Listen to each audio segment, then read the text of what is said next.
By the time you're watching this, my country, Papua New Guinea, will have already celebrated a huge milestone, our 50th independence anniversary on September 16th.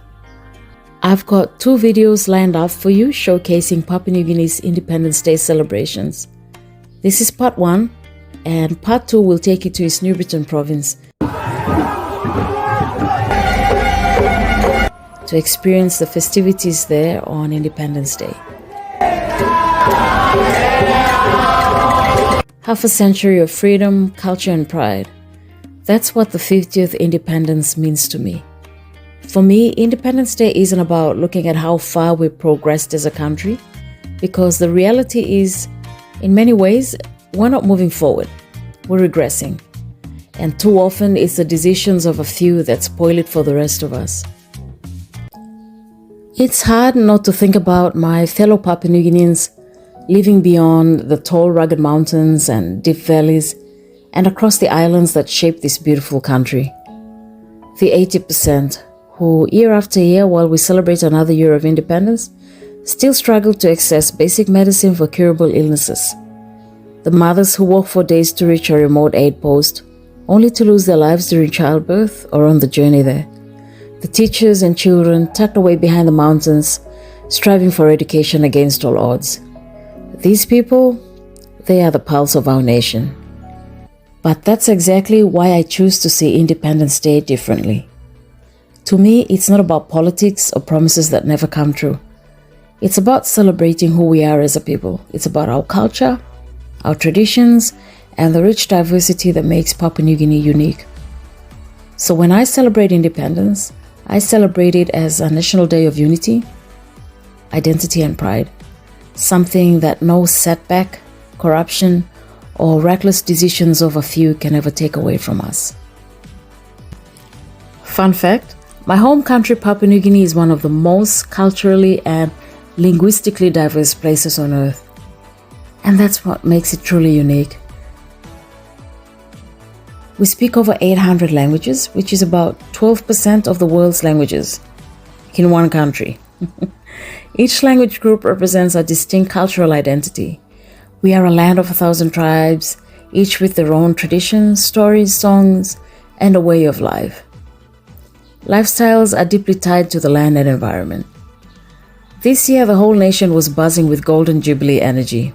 In Port Moresby, you couldn't miss it. PNG flags were flying high on every main street, in shops, in offices. Everywhere you looked, it felt like the country was wrapped in red, black and gold. The city hosted events leading up to Independence Day.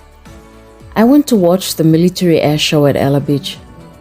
I normally wouldn't attend public events like this in Port Moresby, but hey, if you're watching from Papua New Guinea, have you ever realized how people act when the defense force is around, compared to when it's just the police?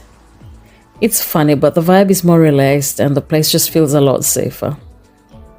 And sure enough, when I turned up at Ela Beach halfway through the show, families were out in numbers in the PNG colors, sprawled along the beach, on the rocks, and on the benches with their phones and cameras out, taking photos and videos. It was a nice sunny day and the kids were having fun cheering on the planes.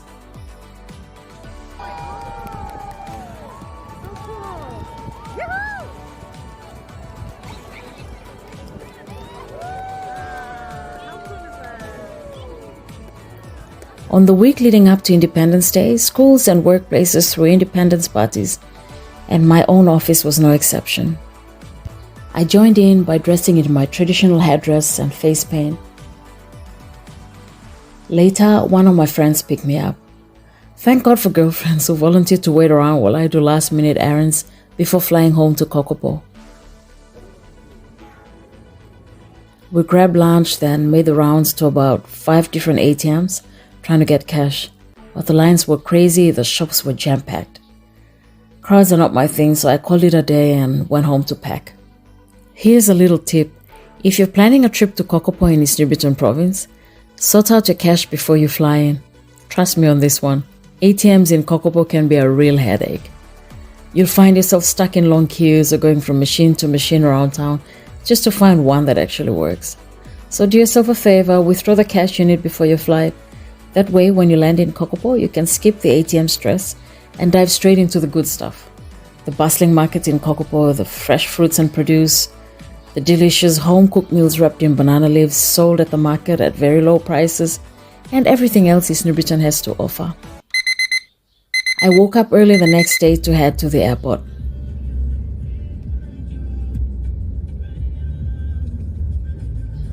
On big occasions like Christmas, Easter, or as in this case, the country's Golden Jubilee, the airport often has a long queue outside. I didn't know what to expect today, so I turned up a few hours early.